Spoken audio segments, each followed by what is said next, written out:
future of mobility is really exciting. If we look forward the next 5-10 years, we're going to see all manner of new forms of personal mobility or pavement-based mobility, maybe even some of those sort of Jetson-like flying mobilities. I think really the future of mobility is going to be based around autonomous vehicles connected together and working as a network.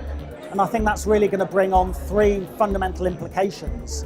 The idea that a lot of our transportation within cities is going to be about the utility of mobility, not about ownership and not about status, but about vehicles that offer new services and convenience.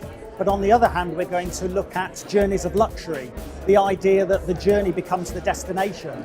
And then I think finally, the idea of autonomous vehicles is actually going to free us in the cities, making more space available, and is actually really going to start allowing us to live different lives and actually totally reconfigure the city for this century in the way that the automobile reconfigured the cities in the last century. The idea of owning a car is, to my daughter's generation, going to seem rather strange.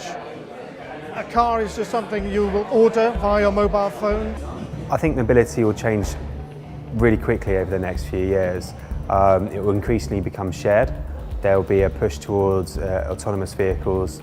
Electrification in cities is a must because of air quality, and mobility as a service where you pay a monthly fee for all of your mobility needs. There is a market need for autonomous cars, but whether or not that happens in the near or medium term is still up for debate. There's just a lot of advancements that need to take place in the technology itself. Who's going to manage all the systems that are making these cars talk to each other, all these vehicles talk to each other in cities? There's so much more that needs to be discussed and sorted out before autonomous vehicles become standard on our streets. The automobile lived with a horse and cart for quite a few decades. But I think pushing on beyond that, it's really going to fundamentally change the way we live our lives. And I think, ultimately, if you look to 50 years in the future, we're actually going to start living those science fiction lives we perhaps remembered as children and actually take to the skies. All manner of train, tram, car, personal pod, flying machine, vast new ways of travelling.